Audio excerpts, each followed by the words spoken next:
It is known that Pacino is not a fan of watching his movies.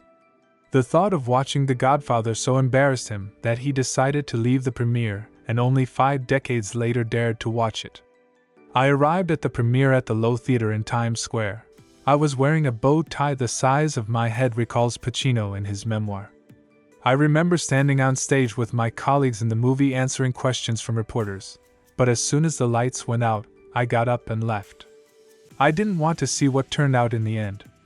According to Pacino, his aversion to watching his own movies was due to a lot of mixed emotions. I felt uncomfortable watching myself on screen in front of other people. It caused embarrassment and a sense of shame. As a young actor, I sought attention, but at the same time I avoided it. The actor called it a kind of paradox and tried not to get into such situations.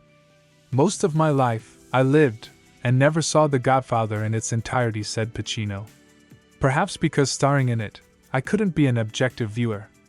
Over time, I saw some scenes on TV, and once I started watching, it was hard to stop. Also, Al Pacino rejected an offer to box with Dustin Hoffman, explaining that the latter would knock him out. Years later, Pacino reconsidered his attitude to watching movies, comparing this process to overcoming the fear of flying. Now I just don't care.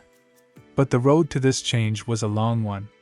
It wasn't until 50 years after its premiere in 1972 that Pacino watched The Godfather.